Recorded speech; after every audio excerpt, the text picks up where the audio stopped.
sa inyong lahat.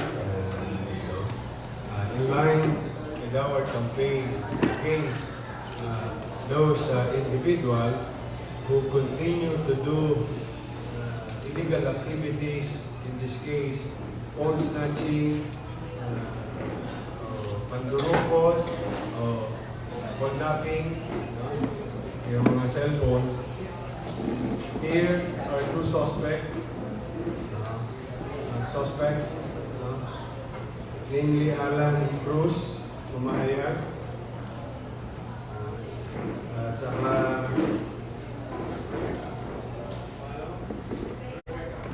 Rebecca Cruz Mahayag. Itong si, ilang edad ba to? Itong bata. Ito, yun nandukot. Viral ka, di ba? Sikat ka na. Lord. Kaya sabi ko sa iyo, hindi nyo na kailangan hindi nyo na kailangan sumali sa, tawag dito, showtime. Dito, madaling sumikat. Good news naman, dahil sa mga netizen, keeps on posting things that are happening in the city of Manila. Just so you know, you are helping us to be better. You continue to post those illegal activities. Please continue to post those problems unattended by the city or our departments. No? Dahil dito, ipinagpapasalamat namin sa isang mall. Sikat na sikat ang mga mall ngayon.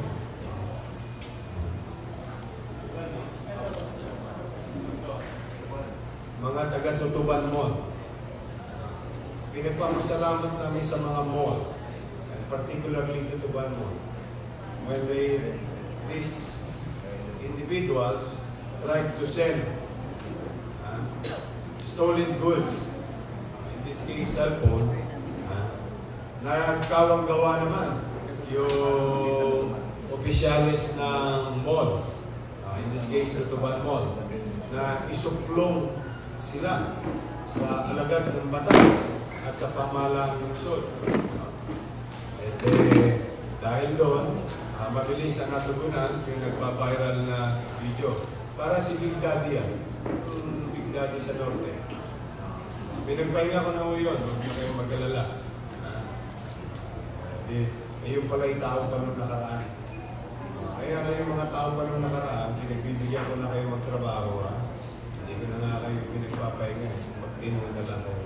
But going back, ito, in line with our campaign against phone snatching, kidnapping, and so on and so forth, or any other illegal activities, petty crimes, or any types of crimes against a person or property in the city of Manila, it will be relentless. Now, maraming salamat sa pakikipagtulungan ng mga sektor, private sectors, business to corporate, individuals, katulad ng nag-post ng isang driver doon tungkol doon sa jumper na nagnakaw din ng cellphone sa truck driver. So with those data that you're giving us and providing us, it helps us to be better. It will never be perfect in Manila, but if you caught our attention, we'll give you enough time. Magpupuyat kami sa iyo. So it's either you stop or stay away from Manila. Okay? Just so you know, tuloy pa rin yung ating pagbabawal ng mga used cellphone being sold in business establishment in the city of Manila. Those who will continue to sell and allow to sell those type of goods, and if we found out that one of those materials or those items are illegally acquired, we'll file cases against the administrator of the mall under PD 1612. kayo'y magiging kasapakat o kasabuat nito mga nagbebenta ng nakaw. I hope this will be again and again and again and again fair warning.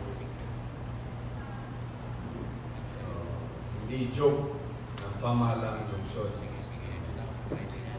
Stop now. Let's make our community all together, all of us, peaceful and a good place to live in. With your help, we go. Mapagtatagumpayan na. So, any questions? Yes. Mayor, congratulations po muna doon sa accomplishment ng ano nyo. Ng SMART. Yeah. SMART po. We've heard also, Mayor, na bumaba yung sa crime statistics ng theft and robbery because of this. Ano po yung reaction ninyo? Pinagpapasalamat ko sa Diyos. Sapagkat yun talagang layunin ng lungsod ng Maynila sa bagong pamahalaan niya. Na mabigyan ng kapanatagan ang mga taga-lungsod ng Maynila na naninirahan dito at mabigyan ng kapanatagan ang mga taong dumadapo dito during night time, during daytime. Kasi it is undeniable that about 1.2 million people will visit Manila today on top of our 1.8 million population. So it's going to be a very challenging city. So as it was, and it's going to be challenging tomorrow, next week, and so on and so forth. But at the least that we can give you is the effort will be relentless. The effort will not stop. Pati yung pagbabantay natin sa mga mangungoto sa lahat ng aspeto, individual or kawani ng pamahalang lungsod, at hindi may kakaila sa inyo, even drugs na nahuli natin sa isang empleyado, we did not tolerate. We are happy. I hope through the help of MPD and SMART, all agencies, enforcement agencies, we continue to have that kind of data of decline of these petty crimes or even other crimes for that matter.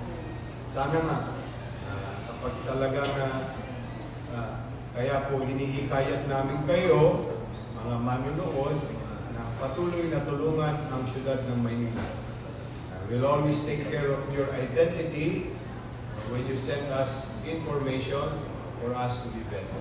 So thank you to General Danao and his officers, men in uniform, and thank you to Special Mayor's reaction team. I hope this also will continue in the next coming weeks, months, and years in the city of Manila. So yung circumstance lang, sir, ng arrest on the two suspect, entrapment operation ba yun, sir? Yung circumstance lang, sir, involved. Pinadala sa amin, ni-report sa amin ng Tutuban na, halika, sumagot ka, ano? Kwento ka saglit. Sige lang. Dapat lalo kayo magpakita sa camera kasi mabuti kayong tao. Sige, tanungin nyo sila. Yeah, please. Ang pwede nga, konting narration. Yan po yung cellphone, sir. Tulungin. Ang pakilala nila sa rin niya, Ako po yung si Marika Montesa. Head po ako ng si exhibit ng Tutuban Mall. Ito lang. Ito lang, boss.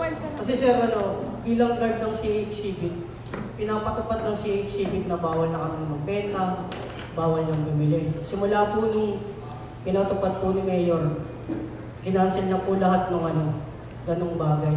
Katulad po nung second hand, pinagbawal na po namin yun. Ano lang po dila lang po Kanyari po, yung bata, pumunta sa amin, hinahanap yung cellphone. Doon lang po, nataranta na po sila na ano. Una sabi niya, pamangkin ko yan, nagpapabukas ng ano, ng open line, nagpapa-open line. Pamangkin ko to. Tapos sinabi ko, hindi, kahapon, pumunta sa ano, office namin yan. Paano magiging pamangkin mo yan? Tapos yun, hindi, sa pamangkin kong lalaki yan. Yun, sa dila lang po, na ano, nahuli na ano. Nakakaw lang po talaga. You mean yung pamangkin ng magnanakaw? Ayun, nagnakaw, bata, ang nagtitinda, itsahin.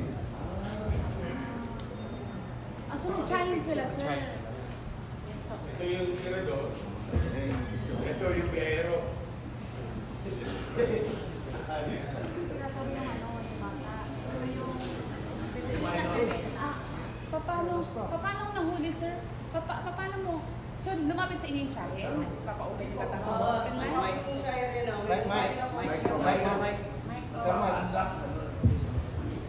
Lumapit po yung ano, yung pagbebenta dun sa tenant namin. Ang sabi ng tenant namin, ay hindi na kami nagbebenta. Ay hindi na kami bumibili ng ano, second hand.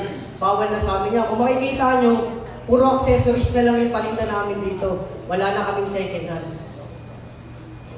Tapos lumapit sa Tapos inyo. ngayon, nilapitan ko. Sabi ko, ano po ba yung ano, pinag-uusapan nyo? Tapos kinuha ko po yung cellphone. Ang nangyari, sabi ko, kilala ko tong batang to. Sabi niya, pamangkin ko po yan. Sabi niya, pamangkin mo to, kahapon.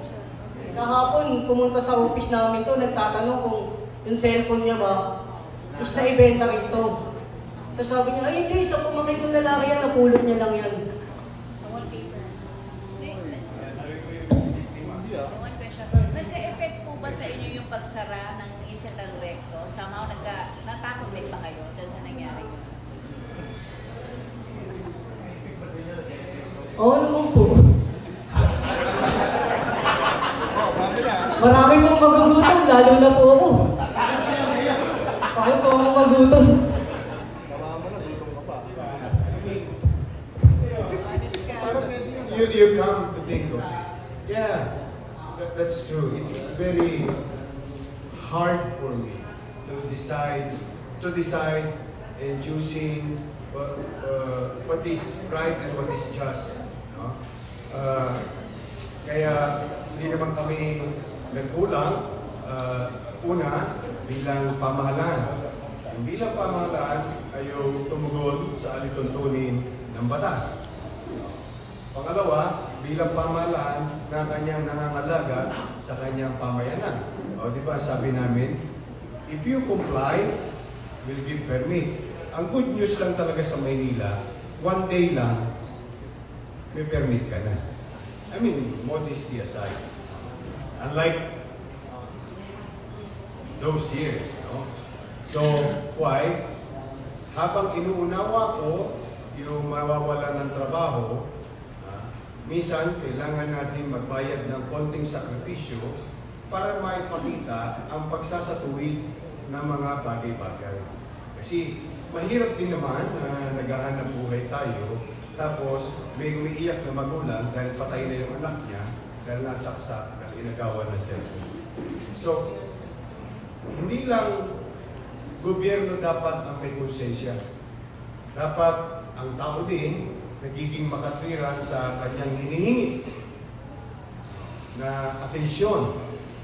Ngayon, di ba ang kahilingan ng mga empleyado na isitan recto ay maibalik sila sa empleo. O, di ba simple lang ang sinabi ko? Tukdin ng isitan recto yung kanilang obligasyon, then let's go back to business, which happened only in 2 days. So, yung konting sakripisyo, malaking bagay yun ha. Hindi ko minamaliit yung sakripisyo na 2 araw, walang trabaho ang mga empleyado. Pero, I think, yung mga empleyado na yun, na ng konting sakripisyo, ay posible rin, someday, somehow, sila rin ang biktima ng parehong sitwasyon. Oh, kundi man sila, anak din nila ang mabibiktima. Bakit? Because there is what you call, for evil to succeed is for good men to do nothing. Ibig sabihin, walang pinagkaiba. Basurang itinapon mo, babalik din sa'yo. Kaya natutuwa kami, o kita ninyo, ang nag-initiate na nito, private sector. Ito yung pobre, oh. So, sino yung... Ito yung biktima, oh, na may karapatan din bang mamuhay yung biktima ng payapa, panata. You ask her. Ano kinuha sa iyo?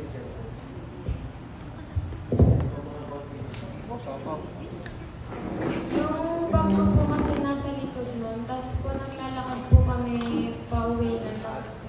Sa recto po, ng mga kaklase ko, pauwi po kami galing school. Mga alas 2 po. Nakita po ng kaklase ko na bukas po yung bag ko. O panagulat po ako na wala na po yung pera ko tsaka yung cellphone. Bakit ka sa mall? Bakit ka sa mall nagpunta? Sa mall nga pala nagpunta. Diba? Logic hindi. At hinahanap mo doon. Sa mall ka na. Sa mall. Naging kwento doon ba ako? Bakit ka sa mall nagpunta? Kalsada? Ano nasa isipan mo? Hindi po ako sa mall. Hindi po ay, ano po, sa labas lang po ako nun. Naglalakad ako. Hindi, yung sabihin, Nung nawala na. bakit kayo nagpunta sa mall? Tutuban. Ano? Hindi po ako nang Sinayawar ko lang yung ano. Sinayawar ko lang. Eh kung may biktima, wala ko sa akin. Oo, nilaro niya to, kaya huli niya to eh. Tumuga! Tumuga. Tapos kinontak niya na yan. Na-interview kayo kanina. May isa pang magandang istorya. Ito, positive.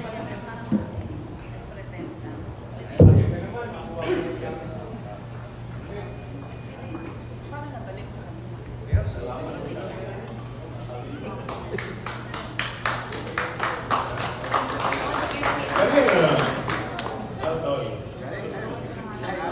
Sayang. Sopa. Bigyan ng jacket yan. Hindi ka jacket eh.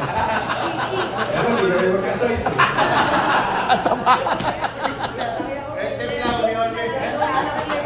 O ikaw naman, ma'am, you're a teacher.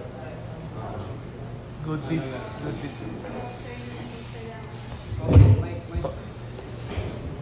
Last October 2, 2019, around 2 p.m. in the afternoon, na bibiyahe along Plaza Morga yung asawa ko nang masight niya tong cellphone sa kalsada.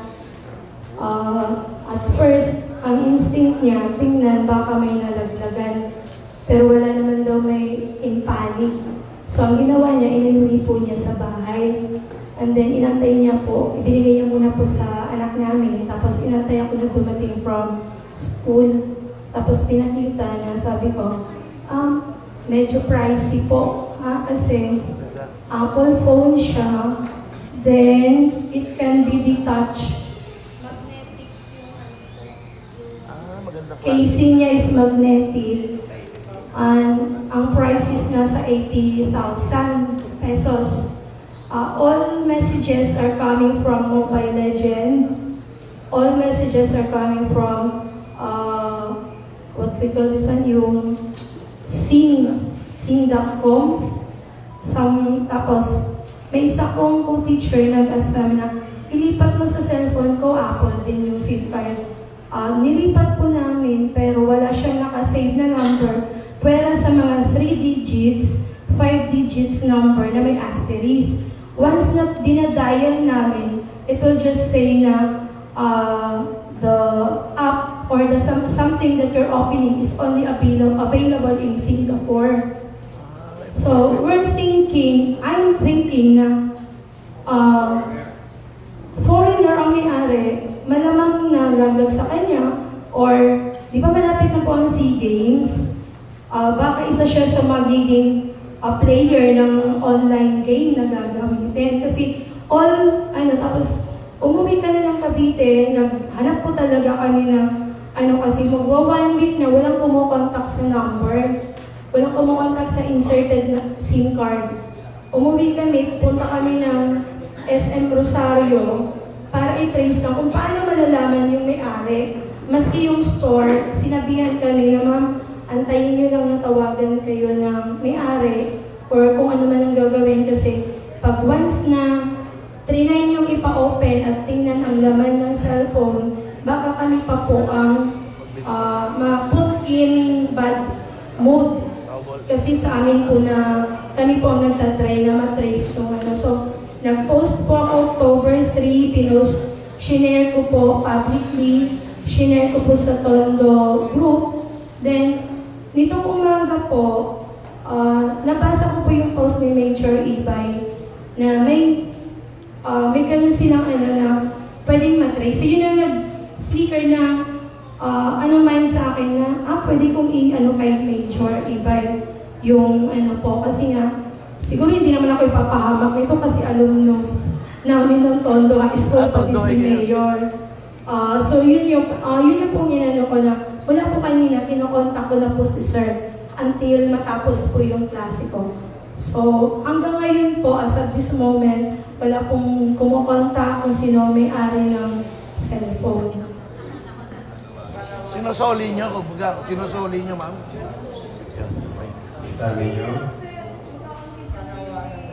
Effective. Okay. Ito, 80 mil halos ito. Hindi. Pwede nang pantabi ito. Pero, swerte yung mga estudyante nito ni Mama. Bakit? Hindi ko mo maganda at walang nakakita, pwede na maging atin. Ito, diamante. Diamante sa buhangin. Mga pala na ito. Sa Friday, manood kayo. May panawagan ako. Dahil ito, ikalawa. Mas mabigat yung sa Friday. Talagang dumarami na mga mabubuting tao sa Maynila. Basta may nawawalang malaking halaga. Malaking halaga. Galing ko. Pero ang ginawa ng tao, dahil hindi niya alam paano isole, dinala sa pamahalaang lungsod ng Maynila. Kaya manood kayo sa Friday sa Capital Report. Ano ka? Hindi taxi driver. Nakasakay sa pampublikong sasakyan. Basta sasabihin namin kasi baka sa sobrang laking halaga ang kininipat. Sinanganipat yun. Baka Hindi ko reporter. kininipat. Gano'n yung tsura. Pero, alam mo, Pat, sa totoo lang, ano ka rin, gaganahan ka talaga. Oo, kaka-inspire. Pero yung tao, nakasakay sa public utility vehicle. We're talking of millions, ha? Yung At tukso. pag nakita mo yung nagsoli, siguro kabuhayan niya na yun. Kaya lang, sabi ko sa kanya, madaling todasin yung hindi iyo. Mauubos din niya. Kaya lang, habang buhay mong iisipin mo. Baka mamaya, may nangangailangan. Abangan nyo sa Friday. Ito, ikalawa. Marami na ang mga mabubuting tao sa Maynila. Effective ka. Effective ka. Ikaw ngayon ang lost and found. Pati pagsuko. Basta sumuko ka, buhay ka. Pagkalaman lalaman. So anyway, I think yung nawawalan, panawagan natin yung nawawalan ng cellphone. Malalaman naman natin Trace. kung iyo Una-una, hindi ko mabuksan. Siya lang So, alam mo yung password. Pero ito yung itsura. Ano tawag dito? Anime?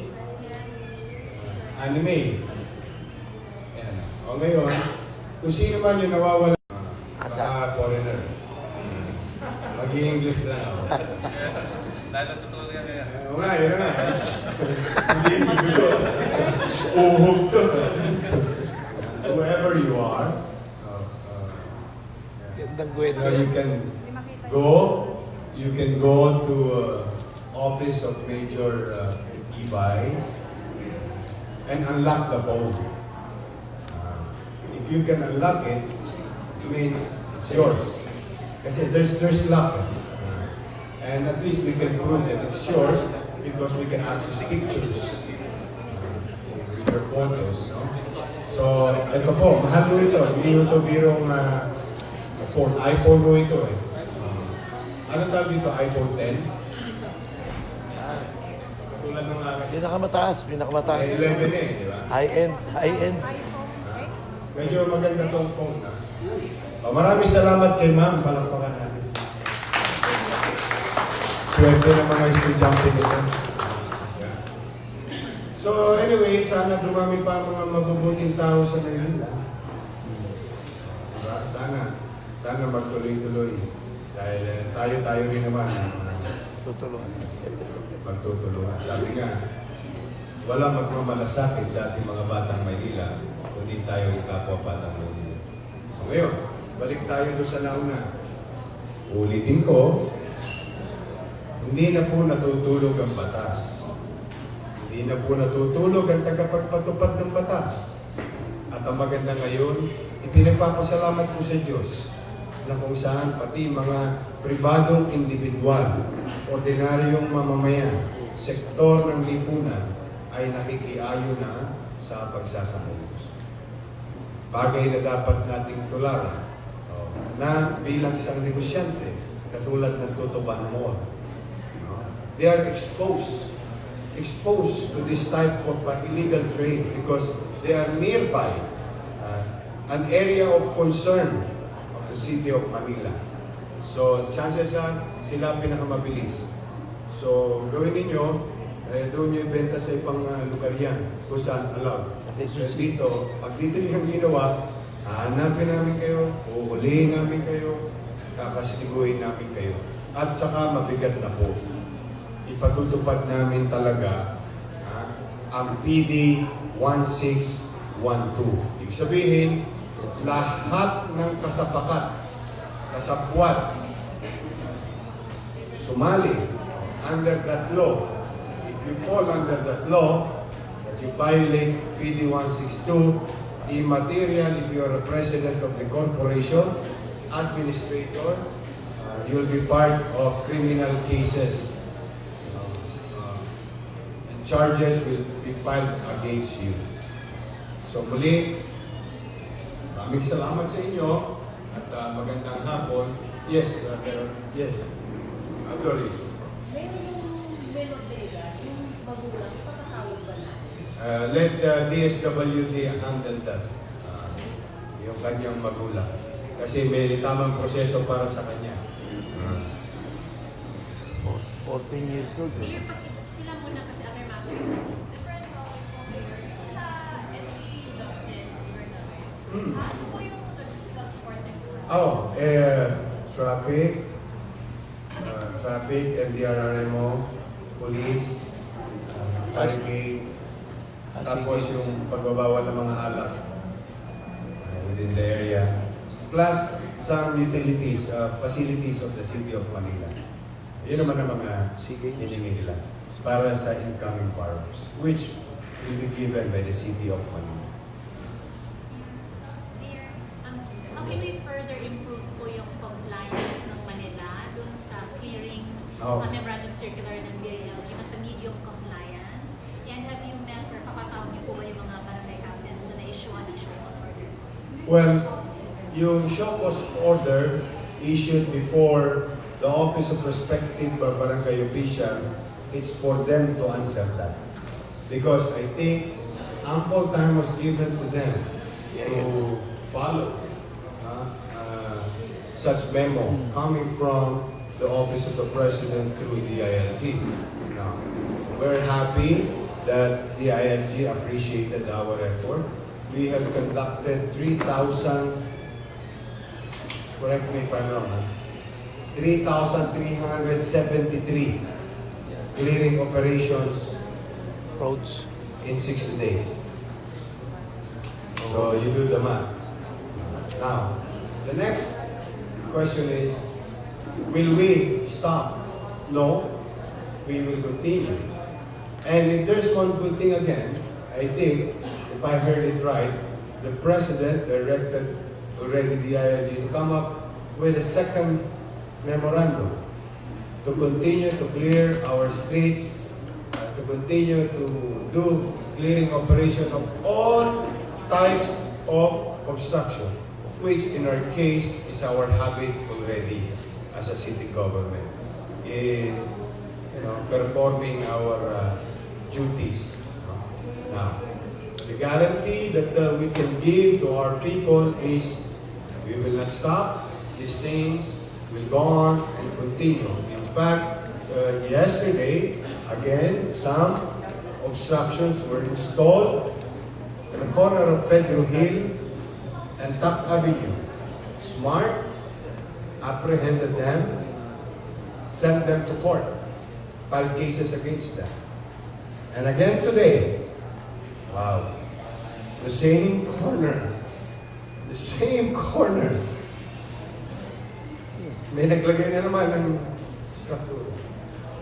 So, my point is, I think these people will never get tired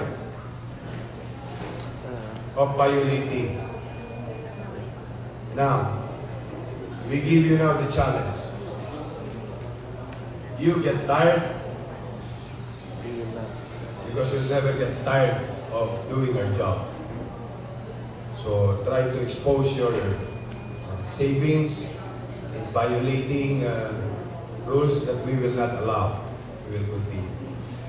Tigilan nyo na yung kanto ng Pedro Hill at saka Top Avenue. Sayang lang. Tigilan nyo na yan. Basta clear. One, minimum guarantee. All mabuhay lanes should be open all the time. Two, other streets must be clear of all obstructions. Three, pedestrian must be given back to the people. May balik sa tao ang kalsada. Four, all parks should be revived and give back to the people. All types of obstruction, unnecessary structures will be destroyed in our parks so that to make it more ambiente, mas maganda. We're trying to create more open green space. So we'll not stop, we'll continue. Medium is a good rating for us because we came from negative. So medium is positive and there's room for improvement. And I congratulate my fellow mayors whom they think that they have achieved 100%. Good for them. I'm happy for them. Talaga. But unlike kasi the city of Manila, it's a very challenging city with 896 barangays all over the city.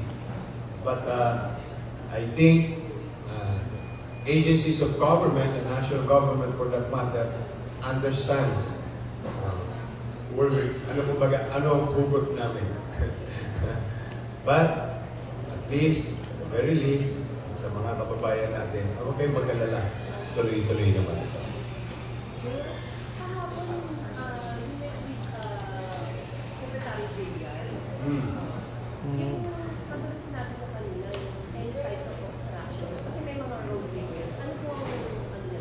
Your road repairs, sa mga kababayan natin, well, one, modesty aside, we took over the repair of Quirino and Pedro Hill. Uy, butas-butas.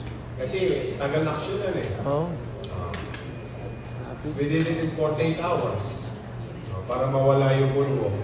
Ito Kasi nagbabagay. naawa ko sa mga tricycle, mga motorbiker, yung nagmumotor. Yun. Sila unang biktima niyan eh. At saka yung mga dumadaang kotse, and so on and so forth. Ang pakisuyo lang namin, itong Ligarda, Yun. Moraita, Diyos ko po. will have challenging times nowadays. And next will be Espanya, nearby UST. We are planning something there to give way to the redevelopment of the roads. A small portion of it, but that small portion will eat the entire street for a few days. So we're planning, and all other infrastructure projects. Ang maganda lang kasi, natutuwa kami kay Secretary Villar. We are now being informed ahead of time and with close coordination.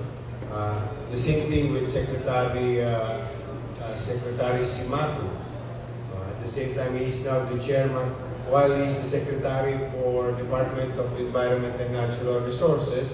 He is now at the same time the chairman of the Pasig River Rehabilitation Commission.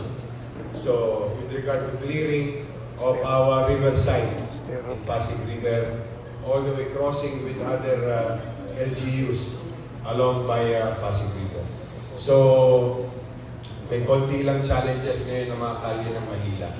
But, ang minimum guarantee namin, kapag binigyan namin sila ng 30 days permit, hindi siya magiging 31 days. Hindi siya magiging 32 days dahil ayaw na nila maputulan ng pison. Of course, we're gonna do the same. We're gonna consider all the structures, unnecessary structures beyond the date given to them. Kasi nagkakaroon ng habit itong mga kontraktor, di ba? Inyanyang kayong iniiwan yung mga gamit. Ginagawang parking lot yung tapos na eh. Hindi pa may iskerda. Walang puso. Walang puso sa ibang tao na para ba kaya ano sabi? Proyekto kami ng gobyerno. Bakit? Kailan ba namin kinwestiyon yung proyekto ng gobyerno? Hindi naman namin kinwestiyon. Ang sinasabi namin, pagtapos na, linisin nyo na. Ipagmalasakit nyo naman. Yung inyong mga kababayan. Diba? Kumita na nga kayo sa taong bayan dahil sa kontratang nakuha ninyo sa gobyerno. Mano pa naman natapos na iligpit nyo na yung mga gamit nyo na magamit ng taong bayan. So yan ang garantiya namin. Kapag nag-issue kami ng 30 days, no extension. I think Manila Water was given ample explanation. They are now guided properly. So sabi namin, pag gagawa kayo ng tubo, pag sinabi nyo 1 year, bibigyan namin kayo 1 year na permit. Pag sinabi nyo 6 months, bibigyan namin kayo 6 months na permit. Pag sinabi nyo 45 days, bibigyan namin kayo 45 days. But no extension. Kasi, para mas madaling maunawaan ng tao na siya magsasakripisyo na may katiyakan. Ang nangyayari kasi hindi malaman ng tao. Hindi naman naging isang tao sa development. Naiinis lang ang tao kung walang kasiguruhan at walang katiyakan. Doon naiinis ang tao. Ba't sa akin to?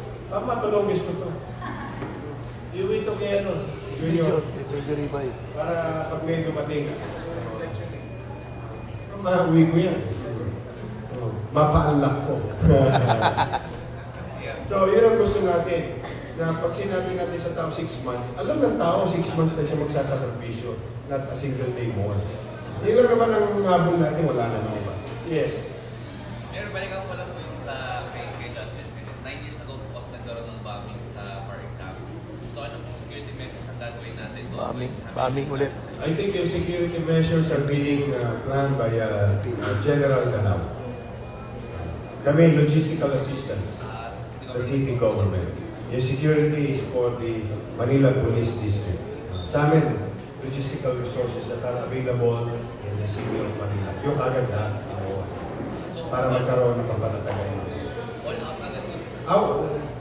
All request granted. Mayor ako may isa. At sige ka muna. Kanina po nabigay ng viewing document. Ito po yung pangako. Prelude. Yeah. Yan yung prelude. Patikin. Kasi natutuwa ako nag-donate yung mga Bakers Association. So, most likely, you have now the visual of what's going to happen by next year. Ayan na yung mga social amelioration program natin. So, di ba parang presente, plastic, maayos. Alam mong pinag-isipan, pinagplano. Tapos medyo malambot ngayon, pansinin mo. Hindi na makababasag ng pangapat. Araw kasi, ikas na. Lumalaban yun. Parang chinelas na yun. Alumaan. Pero why Nutriban? I mean, meron ba siyang kahulugan sa iyo? Oo, sa buhay ko. Yes, sa buhay ko. Kasi I'm a product of public education system. We were so excited to go to school simply because of this Nutriban and clean. Kapag umilata ka sa bahay, tatamad-tamad ka. Lalagay sa bahay. Pag sumok pa ka sa eskwela, may nyaga kang tinapay. Plus meron nga, yung clean. Sabay pito. So, all the while, we thought this is an ordinary food. But it gives us certain level of nutrition for our health. So, I'm happy that there was a government at the time who will look into this type of approach or challenges of the town. So, there's no harm in copying. I would love to copy, and I'm not ashamed of copying things. If I can innovate it, bakit ba hindi? So, katulad yung kadiwa, noong isang araw. Ganun din. Alam ko, nung araw, ang nanay ko, tatay ko, nakakabili ng murang bigas. Panutsa, yung asukal na pula, gatas, kape, mga basic commodities, gulay. Ngayon, nakatulong na kami sa farmer sa Northern Luzon and some part of Southern Luzon. Nakatulong pa kami sa mga kababayan namin sa Maynila. Bakit? Sariwang gulay, sariwang produce, tapos mura pa. Bakit? Wala na yung kagitna eh. Wala middleman. Wala na si Eddie. Tsaka si Pati. Tsaka si Pati. Meron pa rin doon. Hindi naman, in a good way. Si Eddie. Hindi taga-deliver. Si Pati. Yung taga-benta. Ito, direkta. Yung producer, Nasok pa rin. saka consumer. Maraming salamat sa Department of Agriculture. Because when we thought of it and told them, baka sakali, matulungan tayo, o hindi kalulugod ng Maynila yun.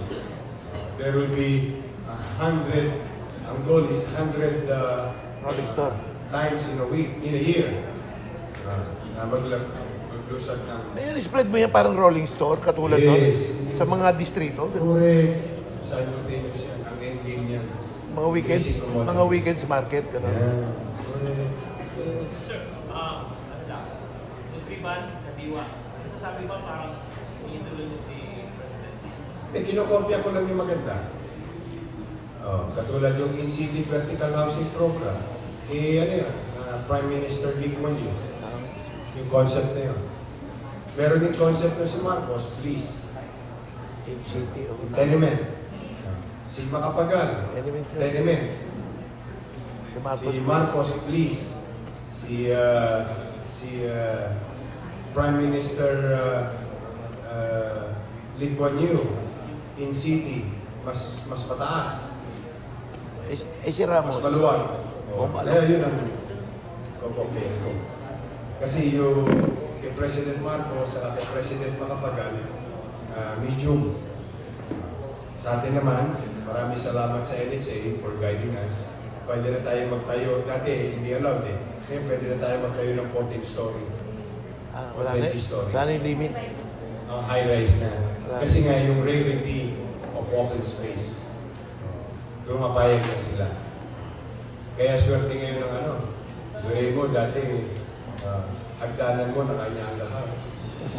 Nakakit ka sa second floor. Kaya pag tagulan, daus-dos ka eh. Pagbawa mo second floor. Alam mo ba yun, Doris?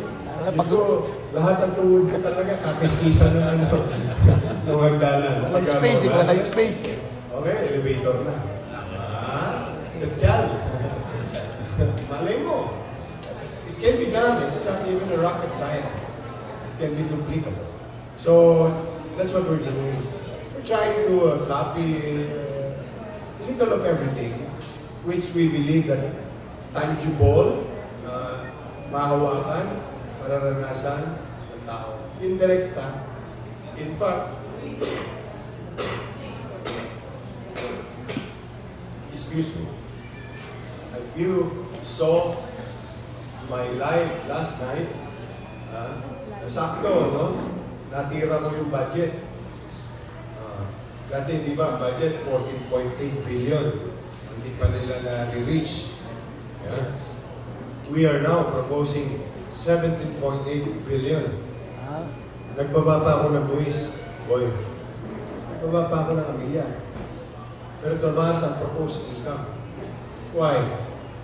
But that doesn't make sense to any person who understands budgeting. Well, because the record shows, which was shown to the public a few days ago, I think that was last Friday, when we compare the efficiency of our agencies and the people in agencies. The efficiency of city treasurer, the license division, the city assessor, the business permit, the license division, and so on and so forth, and other agencies, MTPP. Lahat. Nakita mo yung efficiency. Ngayon, nag-apple to apple tayo. Di ba? Apple to apple. July, August, September, nung panahon nila, magkano kinita? 2018. Tayo naman, July, August, September, panahon natin, magkano kinita? Mabirihin ninyo, in a span of 3 months, nagbaba pa tayo ng buwis, nadagdagan ang income natin ng almost 400 million. So madaling salita, Ton, boy, totoo na pala yung pangarap natin noong araw. Yung drum, kahit patak-patak lang, mapupuno din, aapaw din, basta lalagyan mo lang ng bubble gum yung butas sa ilalim. Asak. Mapupuno din. So, if we, in government, will be efficient enough, just to collect what is due, hindi na yung magpahirap pa, hindi na yung magdagdag pa ng bayarin para sa taong bayan. Kunin lang yung sapat at isok pa sa oblo ng kaban, ng bayan. Aba, you do the math, 400 million increase in 3 months. What more we can do together if everybody will cooperate within the whole year just by being efficient. So that's why we came up with a proposed 17.8 billion. Nagbaba pa tayo ng buwis, ha? 70.8? Oh, Malapit na tayo sa Makati. Hindi sa, Malapit na tayo sa Makati. The question is, will we achieve it? That's another challenge later on. That's another challenge for us. At least, we're going to aim for the moon. Anyway, if we miss, we're going to land with among the stars. Nandun pa rin sa itaas. So, wala na yung stagnation. Wala na yung hibernation. Kaya naman, ipinagpapasalamat ko sa mga empleyado ng City Hall. Sa mga kawani ng City Hall. Na tinutulungan tayo na maging efficient. Ngayon, pag tinignan mo naman, going back to the question about Nutriban, about Kadiwa, about these things, housing, and so on and so forth, makikita mo yung direksyon ng 2020 budget. Alam mo, no? Halos 10 billion taong bayan na makikinabang. Straight. 10 billion pesos. 10 billion pesos. Straight. When we say straight, these are tangible. Yung gamot. Through food subsidy, nutrition, Medicine. healthcare, and so on, housing, and so on and so on. Kaya nga nung nag-diretso kami nung Lunes, alam mo, tanong ko sa kanila, ito, on record. May gamot ba? Kompleto po. Ano ba? Siksik-liglig ba? Opo. Sigurado kayo?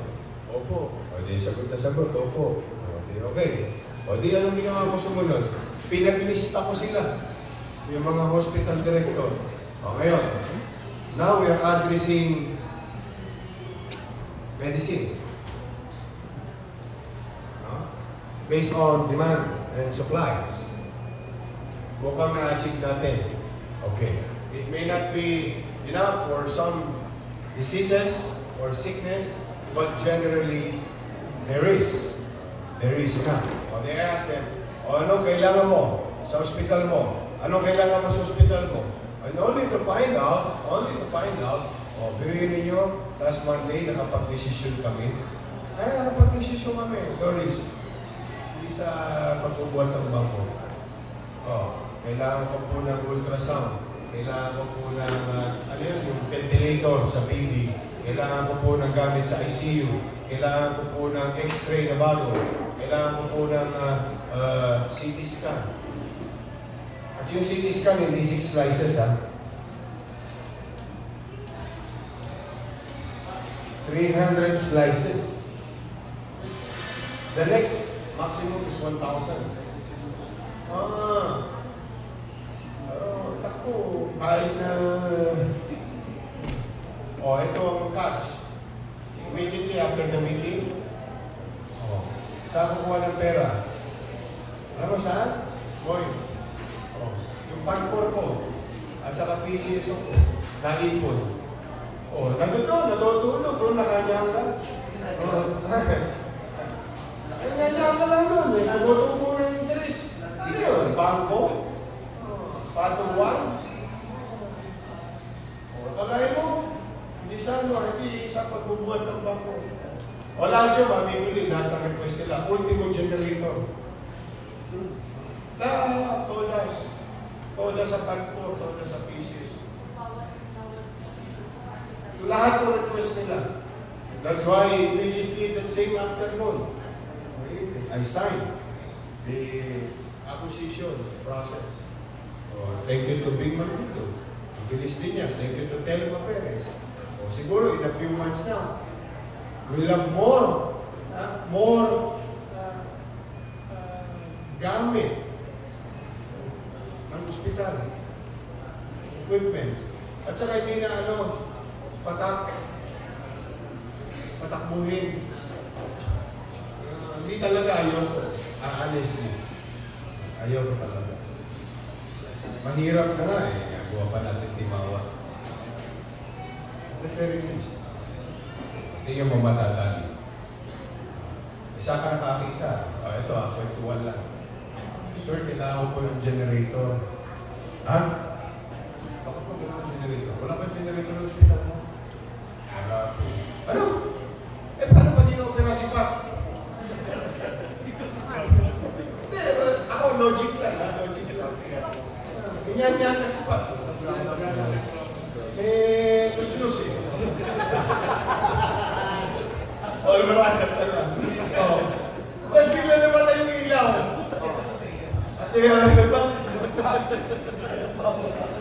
Iba ng hugis. Kaya kandila. Kandila na lang.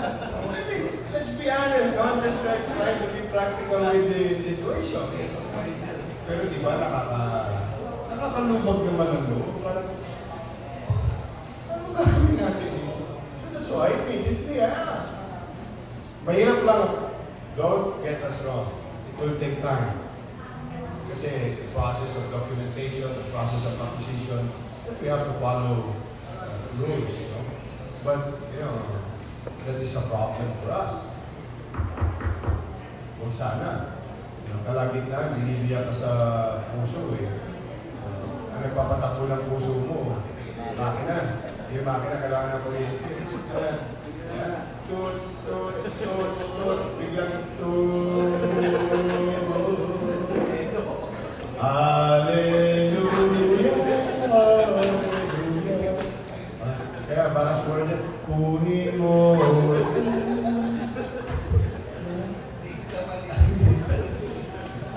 Di ba?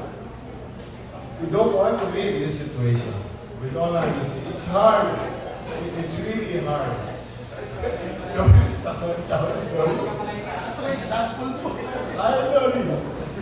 parang Pagkatapos doon, sa linggo, may coffee party.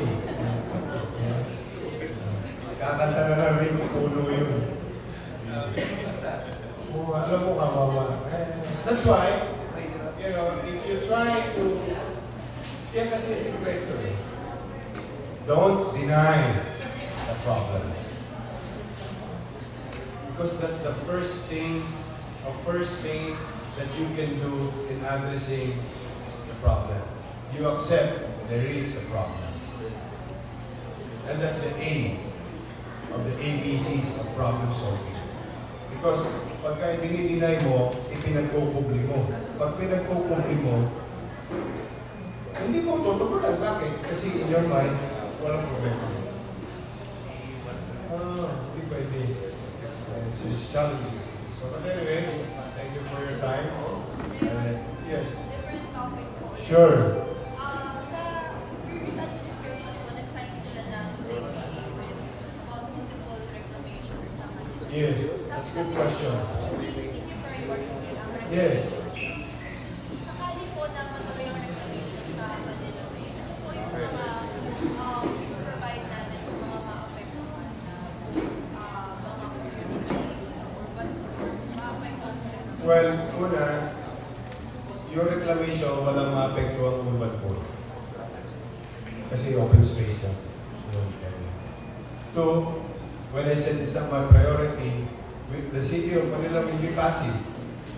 If it thinks, if the national government feels that is safe, I mean, sinarapikahan nila. Environmentally viable, sinarapikahan nila. O kami passive lang. So I will not spend my time focusing on something that is not existing yet. I would rather focus on inland. But to work hand in hand, in harmony, as I have promised myself and the people of Manila, to work hand in hand with the national government, kung anong darating na requirements, ipo-forward namin. Kung anong darating na letter, ipo-forward namin. Kung anong kailangan ng komunikasyon, gagawin namin. So, kung ano yung nandiyan dyan, kung ano yung pinirmahan ng dati, ang garantiya ko sa iyo hindi madadagdagan. I will not sign any new reclamation. Whatever is there, nung ginawa ng lumang administrasyon, magiging passive lang kami. Basta sinabi ng national government, pwede, safe, ligtas, viable, feasible, the city of Manila will be passive on this situation.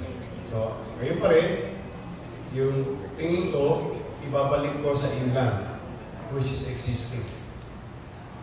Katatayuan ng tao, kalsada, ekonomiya, negosyo, trabaho. Dito, there's too many things on my plate. Kasi yung ang pabalambungan solusyon, ipakita sa tao na because of reclamation, masosolve na ang buhay ng tao. That's not true. That is not true.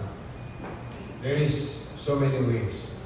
Tinatamad lang kung sino man ang nagko-comment o nagkaroon ng bisyo na gano'n. Because whether you like it or not, pag natuloy yung reclamation, eh magbabayad naman talaga ng buwis yan. O, ano gagawin mo sa buwis? Kasi wala kang programa sa tao. Masosolve na? No. You have to put the foundation. You have to create policy. You have to create programs sa inland. Whatever resources you have right now. Then, dumating sila, bonus na lang. O di doon tama-tao ba yan? Panalo tao. Panalo tao. Eh, sabi ko senior citizen, malay mo. Oh, maging 600 na yan. Maging 700 na yan. Because that's a simple logic about it. We have to start put the foundation, latag na natin, para next time, dagdag lang ng dagdag. Sa kaya may pag-aaral na ng mga dekano, mga kilalang tao sa mundo, yung social amelioration program na yan. Ginagawa nga ng national government yan through DSWD. Diba? So, dalawa na. National government, local government. Nasaan yung tao? O, nandito sa gitna. Side by side, gobyerno. Sinasabay siya sa paglalagay. So, yun ang garanti ako. No, I will not sign new reclamation to enter the new contract of reclamation. I am obliged to sign maybe by existing reclamation entered into by the previous administration. But not until the national government said so, na it is safe, okay, viable, so be it. But I will squeeze in some resources in favor of the people of Manila. Maniwala kayo sa akin. Hindi lang makukuha ng yun. Hindi lang makukuha sa ganon-ganon lang yan. Ano ba eh? Kayo lang nag-usap-usap na nag-inuman kayo. Paano naman ang taong kayo? Paano po maapektuhan yung mga fishermen from Manila? Well, in Manila, walang fisherman. Ang may fisherman yung laot. O yan yung hindi natin alam. Because wala akong kilalang fisherman sa Manila. Kasi nandun sila lahat sa gitna ng Manila Bay. Malayo yun eh. It's beyond the jurisdiction of the local government unit. You know, under the law, if I'm not mistaken, correct me if I'm wrong, 15-kilometer perpendicular line from the shore is local government unit. So beyond that is national. Now, from what I believe, point of view lang ha, kasi hindi ako sure. Hindi ako sure. Ang palaisdaan talaga nandun sa kalagitnaan. So, the question is, will, yan. Ito siguro magandang tanong sa PRA, PPA. The question is, that type of question should be asked to PRA and PPA. Will they be, kung ito bang mga mangingisda natin sa Batangas, sa Cavite, and portion of Parañaque, Las Piñas, ito bang mga mangingisda natin sa Bataan, sa Bulacan, Bataan, Pampanga, Bulacan, and portion of Navotas, Malabon, maapektuhan. Ano yan eh, coastal provinces. Kasi kung makikita mo, nakagano ng Manila Bay. Composed of so many provinces and some cities. Nandiyan dyan yung mga mangingisda. Now, meron tayong mga ilang mangingisda na based sa Baseco. Yan. Based sa Isla Puting-Bato, a few of them. Will they be, are they fishing within 15-kilometer radius from the shore? Hindi ako sure. But I'm pretty sure, beyond that, which is bandang laot, bandang gitna ng Manila Bay, nangingisda sila. Now, the question is to PRA, aabot ba doon yung reclamation? That's another question that PRA and PPA should answer. You're welcome. Okay? Thank you very much.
Nag-block 120517.